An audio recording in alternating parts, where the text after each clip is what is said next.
Bonjour à tous les amis, c'est Gilles, je reviens à vous aujourd'hui. Je vais discuter de matérialité et de spiritualité. La spiritualité, ça se découvre sur l'accès vertical de la vie et le monde matériel et physique se trouve sur la croix de la matière, sur le développement du temps. Et donc je suis venu un petit peu, je vous remercie de souscrire, d'aimer, de partager, de commenter. Euh, J'apprécie j'ai vraiment envie de voir cette chaîne grandir, pour que cette connaissance puisse s'ancrer plus profondément. Actuellement, beaucoup de gens qui se réveillent sont plus intéressés par toutes ces choses sombres qui doivent se révéler que par la lumière de la cinquième dimension. Mais tout ça va changer, il faut passer par tous ces plans astraux pour arriver à trouver cette libération. Je suis vraiment en essence venu vous rappeler peut-être quelque chose que vous savez vraiment, tous les êtres savent au plus profond d'eux-mêmes, ils savent qu'ils sont la lumière de Dieu. Hein. Ils sont la lumière de Dieu qui et donc ça, et au plus on le sait, au plus on le croit, au plus on le sait, au plus on le cultive, au plus on le voit, et au plus on le voit, on aime ce que l'on voit, parce que cette lumière est quelque chose de merveilleux. On a accepté de lâcher prise sur l'ignorance, lâcher prise sur les conditionnements pour choisir la lumière et la sagesse. Donc il faut vraiment se tenir prêt, hein, se tenir prêt dans le silence, accepter le silence pour répondre à l'appel de Dieu, à l'appel du cœur qui nous porte.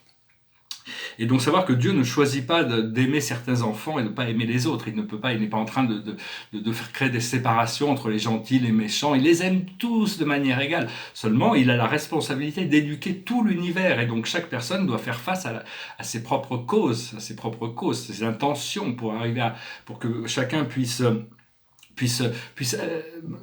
comprendre qu'on est libre de créer ce que l'on veut, mais nos créations, les causes que l'on crée, ont des effets et donc ces effets, on nous laisse libre de notre libre arbitre éventuellement, mais Dieu nous continue, notre guidance intérieure continue de nous rappeler, de nous aider à nous aligner, à réparer ces choses. C'est comme si notre vie était un magnifique tableau et on le voit, mais on voit qu'il a été endommagé. Hein, donc ça dépend de notre attitude. Est-ce qu'on regarde ce magnifique tableau qui est notre vie et on dit c'est un magnifique tableau, mais il est complètement endommagé, ou alors on a une attitude de dire ce magnifique tableau, on va le restaurer, on va regarder, il y a une petite restauration à faire, il faut trouver la bonne couleur pour arriver à restaurer ce petit coin, à restaurer celui-là, et tout va se mettre, une fois que le tableau sera complètement restauré, ça sera quelque chose de magnifique, qui a toujours été magnifique en réalité.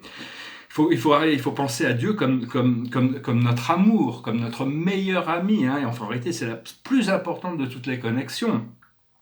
Et toujours, parce que Dieu, on pense qu'on est au service de Dieu, alors qu'en réalité c'est Dieu qui est à notre service, hein, il est toujours là pour nous servir, et savoir que même si on oublie cette présence du Créateur pendant à certains moments, Dieu ne nous oublie jamais, il est toujours là, hein, c'est juste qu'on a besoin de se rapprocher dans nos pensées, et donc voilà, hein, et puis bon, essentiellement, on arrête de se laisser distraire par toutes sortes de choses de la troisième dimension qui étaient vraiment des distractions avant. Il faut trouver on cherche, on doit rester humble, hein, de toute manière, on doit rester humble parce que les portes du paradis sont ouvertes devant nous, hein, je le sens, on va pouvoir recevoir, et donc il faut rester humble parce que la grâce qui nous est donnée, c'est au-delà de tous les mérites qu'on a pu produire, donc c'est un cadeau qui dépasse tous nos mérites. Et donc parce que ce que l'on était avant, on ne peut plus l'être, hein, ça on a compris. Et donc il faut lâcher prise et accepter de faire des petits changements tous les jours. Tous les matins, on doit se réaligner vers quelque chose de meilleur. C'est des conseils de sagesse, hein, de toute manière, mais qui sont assez efficaces. C'est-à-dire que on sait que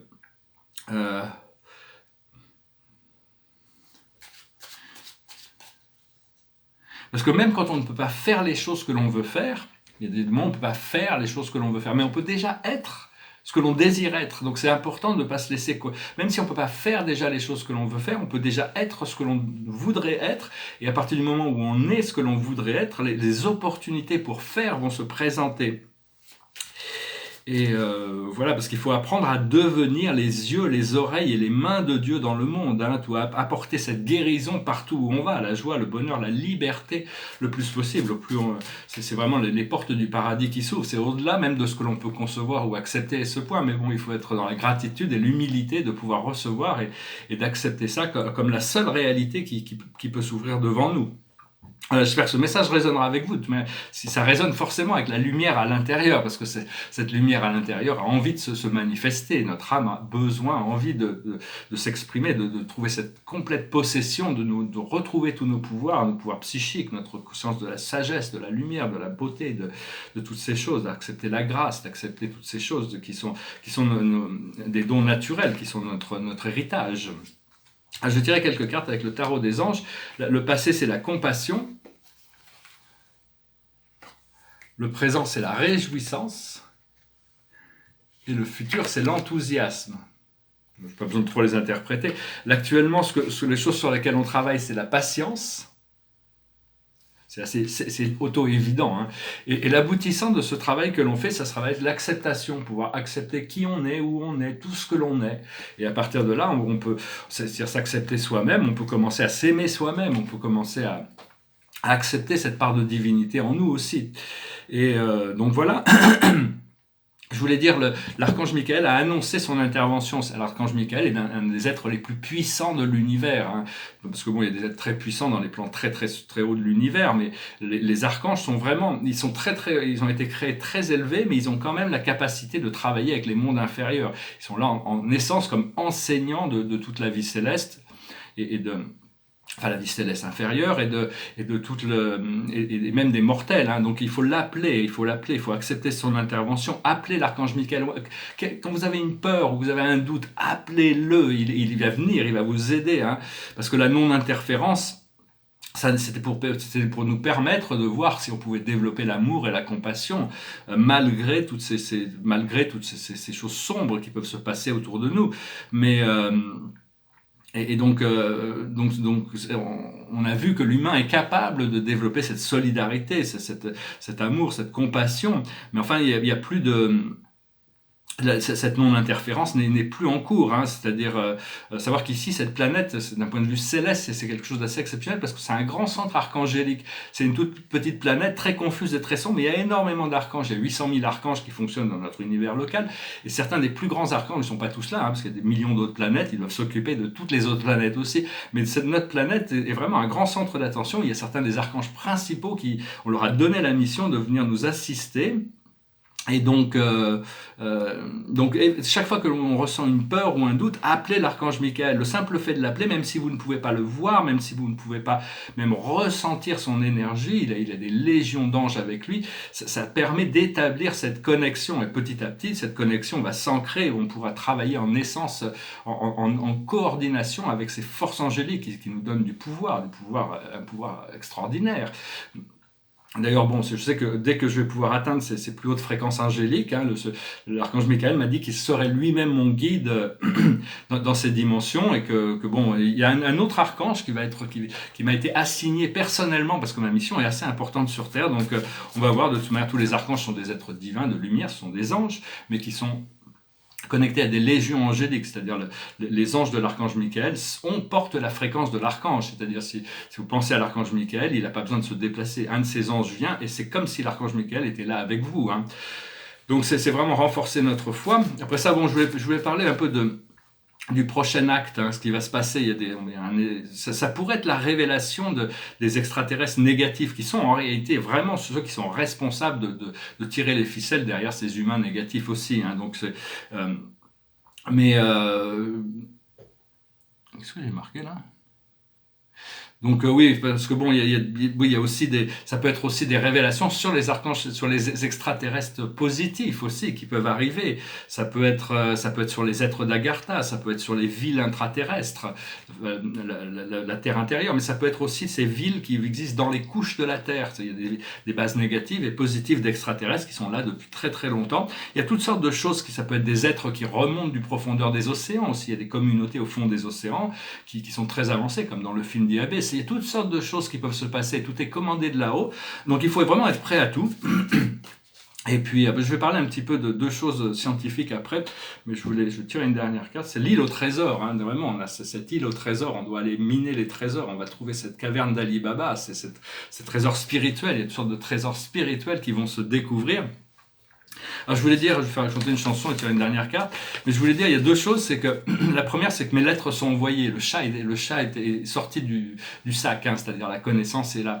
J'ai découvert par hasard cette cure naturelle, pas seulement au Covid-19, mais à de nombreuses formes de viralité, de problèmes viraux. Et c'est en prenant un bain avec du bicarbonate de soude et du vinaigre. Et ça, c'est une victoire de la médecine naturelle quand même. Et donc, je pense que ça va être vérifié. Alors, j'ai envoyé une lettre à l'OMS, j'ai envoyé une lettre au président Macron, mais je pensais que j'avais peur que ça tombe dans l'oreille d'un sourd. Alors, j'ai envoyé une lettre au président des États-Unis, au président de la Russie, au président du Conseil italien, au premier ministre anglais et au président chinois. Parce que bon, après ça, on va voir, hein, c'est entre leurs mains maintenant. Et je pense que ça va être en Russie et les Italiens risquent de le tester aussi. Il y en a d'autres en Angleterre. Ils me disent, on ne s'intéressait pas trop à ça. Enfin, c'était télépathiquement, c'est ce que j'ai reçu. Par contre, pour la Chine, j'avais beaucoup de mal. J'arrivais pas à trouver un email pour contacter le président chinois. Alors, je lui avais dit, bon, bah, tant pis, hein, je laisse tomber. J'étais parti dans ma cuisine, préparer mon déjeuner. Et puis, le visage du président chinois n'arrêtait pas de revenir. Donc, je me disais, bon, je vais rechercher. Et j'ai trouvé, hein, donc je lui ai envoyé. J'ai voulu l'envoyer en Espagne aussi, mais j'ai pas trouvé de moyen un email pour pouvoir envoyer cette information. Mais enfin bon, on m'a dit que ça pourrait prendre 2-3 semaines avant que cette information puisse remonter. Hein. Enfin bon, ça risque d'apparaître dans les médias. Hein. Si cette cure est prouvée, valide, et qu'un pays le teste et qu'il trouve que c'est valide, ils vont faire des conférences de presse. Une autre chose qui est intéressante, c'est qu'il y a Albert Einstein qui est revenu me voir hier, avant-hier. Il est réapparu. C'est un ami de longue date en réalité. Et je pense qu'il est assez content que j'ai pris la décision d'investir mon énergie à déprouver la théorie de Lemaitre sur le Big Bang pour rétablir cette théorie de la relativité générale, comme quoi l'univers est éternel, parce que c'est des vérités qu'il avait quand même révélées. On va dire, c'est un ami de très longue date, depuis Atlantis, et pendant longtemps, je parle de ça, c'est assez personnel, mais en 1991, je m'ouvrais à la spiritualité. J'habitais à Coconut Grove, en Floride, et puis j'avais ce gros problème romantique avec cette femme. J'étais un peu tombé amoureux de cette femme, mais enfin, elle était enceinte avec une star du baseball. Enfin bon, c'était pas vraiment possible que ça se passe. Mais enfin, elle m'avait réveillé à toutes ces mémoires de l'Égypte, à toutes sortes de choses. Et pendant mes rêves, je me réunissais souvent avec Albert Einstein dans une cabine en bois dans les Alpes, dans un endroit magnifique, une vallée, et on discutait pas de science. Hein, il essayait de m'aider à résoudre mes problèmes sentimentaux. Mais enfin, pendant plusieurs fois, j'ai eu ces rêves où vraiment on discutait, et donc je sais qu'on a une bonne connexion. Et donc je pense qu'il était content que si on peut détrôner cette théorie du Big Bang, ça ferait avancer l'humanité dans sa conscience. Donc voilà, je vais venir vous faire un petit message aujourd'hui. J'espère que vous passez une bonne journée. Je vais chanter une chanson, c'est un peu la première qui était au-dessus du paquet, là, donc je vais chanter juste pour finir en musique. D'ici, c'est un tableau sur lequel je travaille depuis quand même pas mal de temps. Je l'avais commencé l'année dernière. C'est une fille qui se regarde dans son miroir. Mais j'arrivais pas à trouver en réalité, dans le miroir, elle me regarde, quoi, elle me regarde. Mais j'arrivais pas à trouver la solution visuelle qui fasse que le tableau fonctionne, et donc il est peut-être pas forcément fini, mais je pense que la tête bleue fonctionne assez bien, hein. Je trouve qu'il est assez joli, il est assez harmonieux. Et ici c'est un tableau sur la famille des étoiles, la famille du soleil, hein, avec Solaris, Solara, et ce soleil avec toutes ces planètes qui tournent autour, hein, qui sont une sorte de grande famille, et donc avec le symbole et le nom de ces planètes. J'en ai fait plusieurs sur ce thème. Je me languis d'être bien installé chez moi dans un atelier. L'esprit dit que je vais pouvoir changer d'adresse. Et donc, je vais pouvoir m'installer dans l'atelier. Je vais pouvoir faire des grandes toiles. Hein. C'est beaucoup plus avec toutes sortes de définitions et détails. On verra, hein, comment les choses se passent. Alors, j'ai chanté cette chanson. C'était une chanson qui avait été chantée au départ par les compagnons de la chanson, qui avait été reprise par Charles Aznavour. It goes like this. Mon cœur se trouve au bout du monde, et moi je vis au jour le jour, comptant les heures et les secondes, me séparant de ton amour. Quand on se reverra, ma vie renaîtra, et je sécherai mes pleurs. Près de toi, mon ange, près de toi, en trouvant l'oubli des jours désunis, résonnera dans nos cœurs la marche des anges. Pour voir la fin de mes souffrances, je prie le ciel de me guider vers le pays de notre enfance, où tu te meurs à m'espérer. Quand on se reverra, ma vie renaîtra, et je sécherai mes pleurs. Près de toi, mon ange, près de toi, en trouvant l'oubli des jours désunis, résonnera dans nos cœurs la marche des anges. Dans le chaos de ma tourmente, je ne résiste que par toi.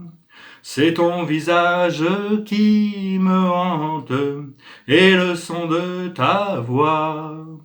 Vienne le jour de ma victoire, écrasant les années passées, où l'amour a vécu sans gloire.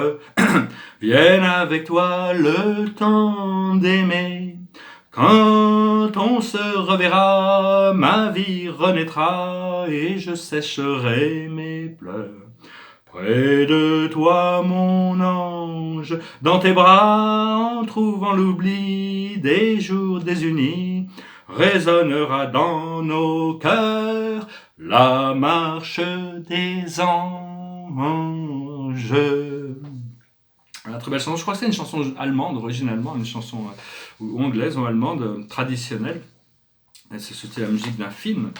Et donc voilà, hein, on remercie l'archange Michael pour ses interventions, on se prépare on aligne nos forces avec celles de la lumière, on n'oublie pas cette connexion avec notre moi intérieur, et on veut remplir toute notre énergie, de n'être que lumière à l'intérieur, oublier toutes ces ombres, le pouvoir d'oublier tout le passé pour pouvoir recréer cette toile magnifique qui est la vie, qui est toujours blanche en réalité, mais on reprend toujours les conditionnements du passé, on retravaille, et si vous voyez des choses à réparer, avoir l'attitude positive de dire ah ouais, ma toile elle est pas belle, elle est cassée ou quoi que ce soit, mais de trouver le moyen de réajuster ces petits morceaux pour qu'à la fin la toile soit la perfection au départ. Elle était créée pour être parfaite, et donc on a créé ce monde illusoire pour nous donner des expériences, mais notre être véritable a toujours été parfait, on a toujours été créé avec cet amour, cette lumière, hein. Tout est fait de poussière d'étoiles, de lumière, et on peut pas, c'est juste, les énergies sont organisées d'une certaine manière, et c'est à nous de travailler avec nos propres énergies sans avoir de jugement sur ce que les autres font avec leurs énergies aussi. La carte de la journée, c'est la carte de la complétion, le 4 de Gabriel, on salue Gabriel également. Après l'effort, le réconfort. Vous récoltez le fruit de votre travail. Débarrassez-vous des situations qui vous accablent. Donc voilà, ça résume bien la situation. Je vous remercie, je vous salue, et puis je vous dis à très bientôt. Namasté.